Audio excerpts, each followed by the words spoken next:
décombres du palais de justice de Port-au-Prince, des documents et archives dorment là, quasiment à ciel ouvert. Un bout de carton bien dérisoire protège et sécurise les registres du tribunal civil. Depuis le séisme, des documents et pièces à conviction se sont volatilisés, emportés par les pelleteuses ou des personnes indélicates. Le palais de justice est devenu un vaste marché où tout le monde vient glaner quelques objets. Même les cadavres en décomposition retrouvés sous les gravats sont détroussés sans vergogne. Il va falloir mobiliser une équipe dès demain matin, au moins une première équipe dès demain matin.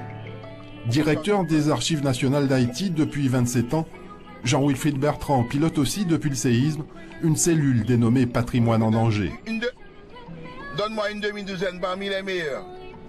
Ces équipes de volontaires multiplient les interventions afin de récupérer et mettre en lieu sûr documents, archives et biens culturels. L'objectif est de sauver tout ce qui constitue le patrimoine, la mémoire collective haïtienne. Et la tâche n'est pas aisée. Il faut faire vite. Comme ici au ministère des Affaires étrangères, où il n'y a plus qu'un terrain vague. L'édifice effondré de la chancellerie a été nettoyé rapidement par les pelleteuses et bulldozers. Du coup, les pompiers du patrimoine n'ont pu sauver qu'une partie des archives ramassées et entreposées à la va-vite dans cette annexe du ministère. C'est le premier site qui a reçu la visite du CNE, qui fait ce qu'on appelle le déblayage. Et malheureusement, comme c'était le premier site, c'est dans la foule des événements, donc ça n'a pas été vraiment bien planifié. Mais on a pu quand même intervenir à temps pour limiter les dégâts. Et on a récupéré les archives du ministère des Affaires étrangères. Comme vous savez, c'est l'un des rares ministères qui ne fait pas de versement aux archives nationales. Donc c'est des archives extrêmement précieuses. Donc tout est là, tout est entreposé là. Et on est en train actuellement de faire le dépouillement, le classement, le tri, et pour pouvoir faire l'inventaire de tout ce qui a été retrouvé. Port-au-Prince est en train de devenir une ville de terrain vague. Des édifices effondrés et quelquefois classés ont été rayés de la carte et leurs archives envolées dans les bennes des camions. Ici se trouvait l'emplacement de l'Office national des postes, rasé avec sa collection de timbres.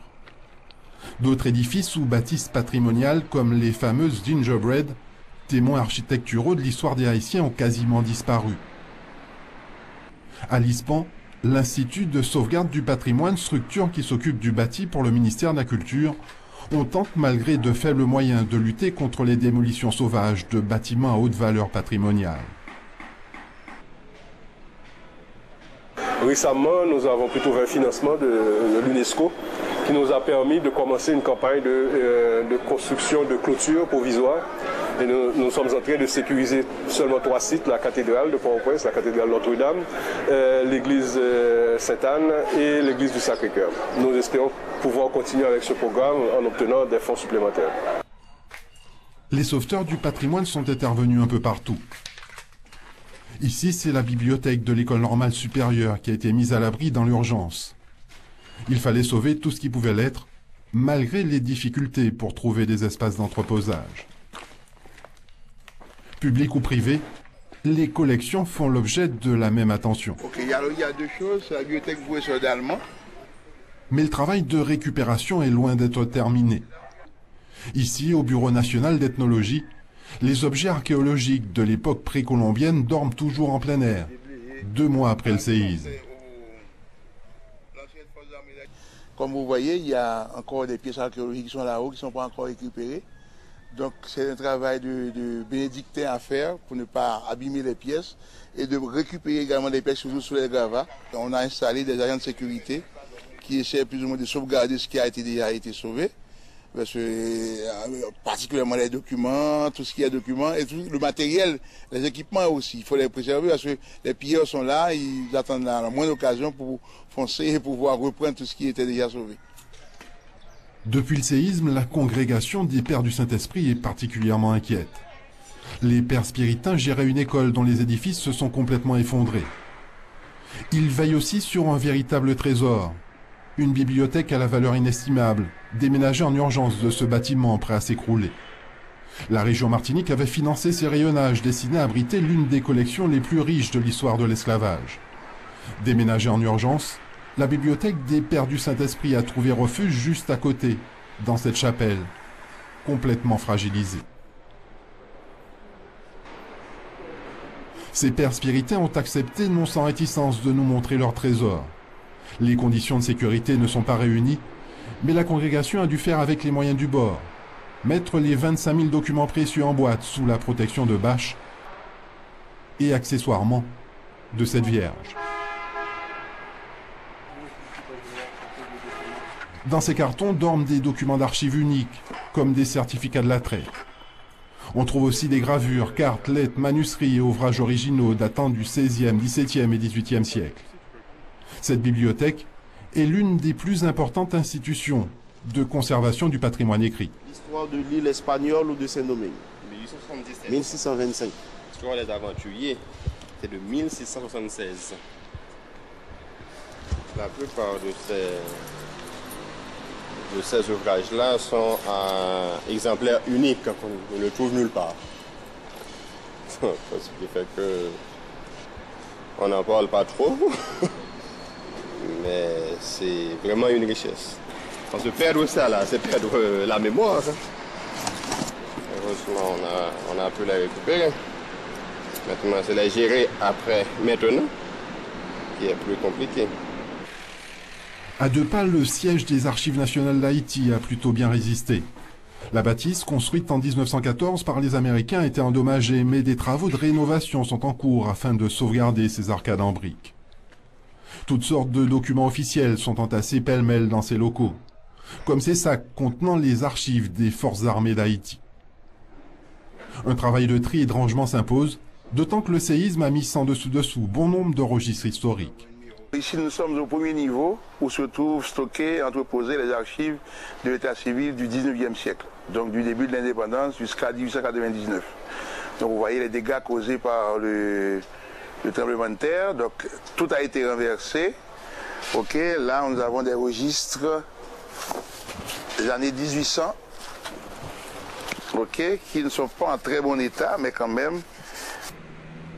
Dans le malheur, les Archives nationales ont eu de la chance car le bâtiment de l'état civil ne s'est pas effondré.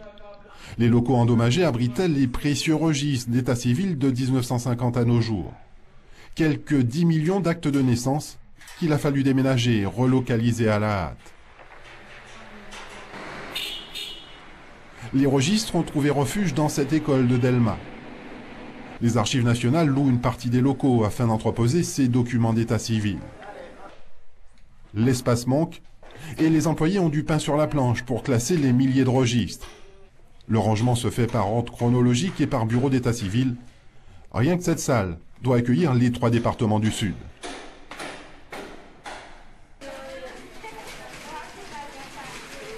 Depuis le séisme, les employés ont dû ressortir les vieilles machines à écrire.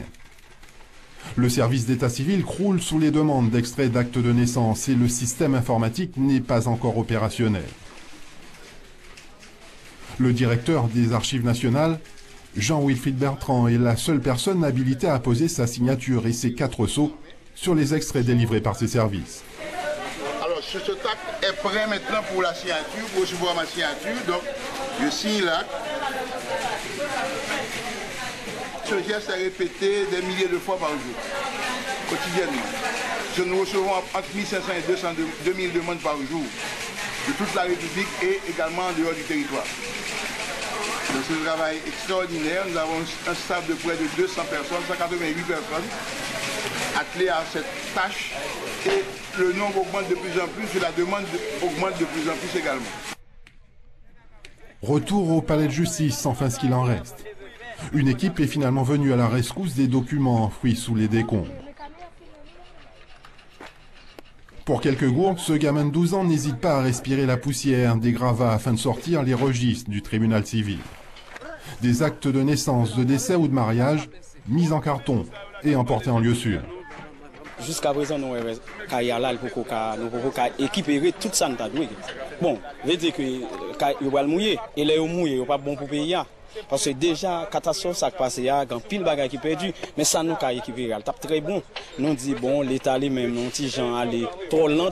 Nous avons demandé, même pour faire plus de diligence, pour nous ne pas perdre ça qui était. Symbole de l'ampleur du drame qui frappe le patrimoine, le Palais national, inauguré en 1924, a perdu de sa splendeur. Il représentait la fierté nationale, mais l'édifice a connu d'irréversibles dommages. À l'intérieur des ruines, les pompiers français ont récupéré des tableaux d'une grande valeur symbolique pour les Haïtiens et qui seront restaurés à l'ambassade de France. Alors, vous voici dans le local où sont entreposés les 2 tableaux que la protection civile a déblayés du Palais national à la demande des autorités haïtiennes. Il s'agit du Serment des ancêtres sur votre gauche, une œuvre majeure de l'art haïtien, en fait faite par un artiste peintre originaire de la Guadeloupe et remis par son fils aux autorités haïtiennes. Le 2e tableau est intéressant aussi puisqu'il est une œuvre de M. Rigaud et représente le 1er centenaire de l'indépendance haïtienne. Un gigantesque travail de restauration s'annonce car de nombreuses toiles de maître ont été déchirées, endommagées lors du séisme. Ici, au musée d'art haïtien, la collection a été mise à mal. Les grands noms de la peinture haïtienne, les Hector Hippolyte, Philippe Auguste, ou cette cérémonie du bois caïman de Dieudonné Sédor ont été brisés et défigurés. Haïti devra former toute une équipe de restaurateurs afin de préserver ce patrimoine. Les plus grandes pertes ont eu lieu sur ce site. Il hébergeait avant le séisme la galerie-musée de 3 étages de la famille Nader. Sans doute la collection privée la plus importante de toiles des grands maîtres de la peinture haïtienne. Entre 3000 et 5000 tableaux, disparus complètement. Disparus en morceaux, comme vous voyez là, il y a des morceaux de tableaux par terre. On a enlevé pas mal de déblais, mais bon, là c'est des tableaux irrécupérables.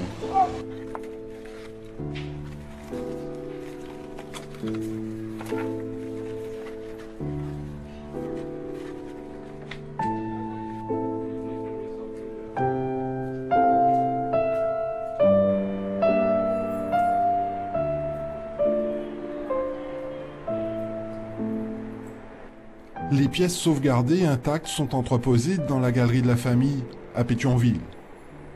Tous les grands noms de la peinture haïtienne sont sur ces murs. La famille Nader possède des pièces uniques.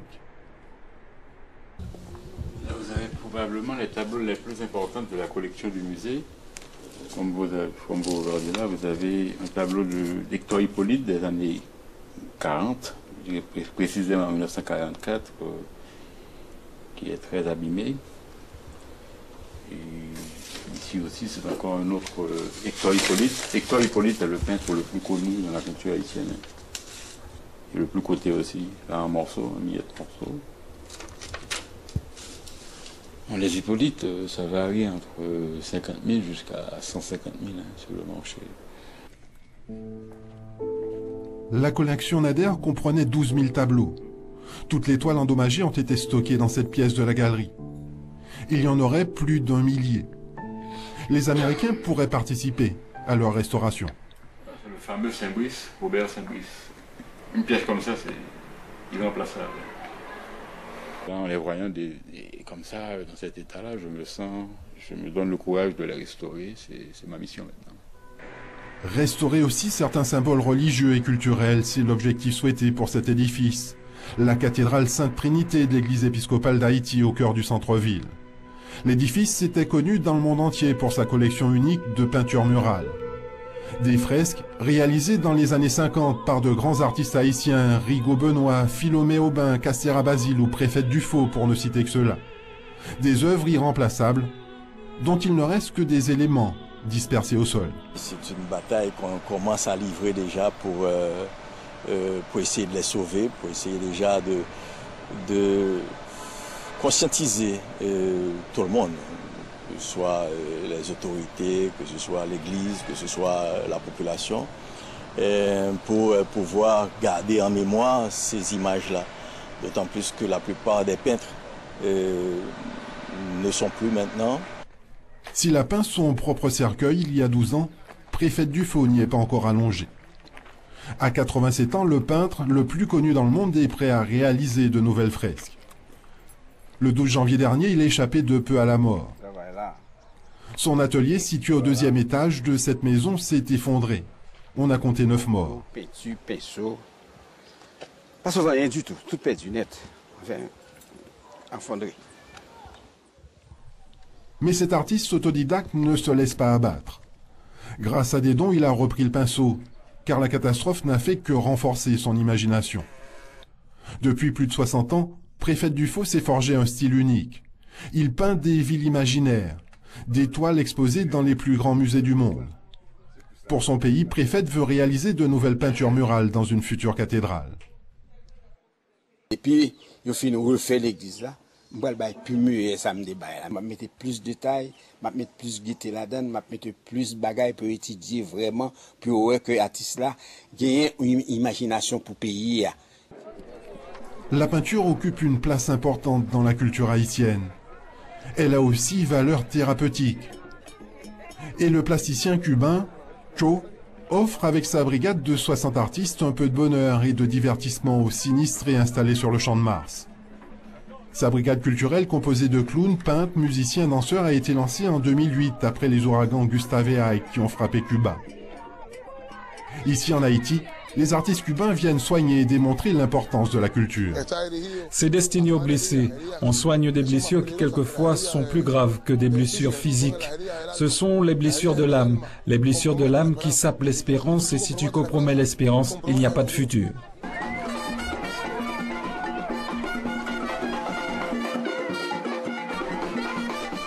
Grâce à la musique et la danse, ce matin-là, petits et grands ont oublié leurs drames et les difficultés quotidiennes. Ils ont retrouvé le sourire grâce à la culture.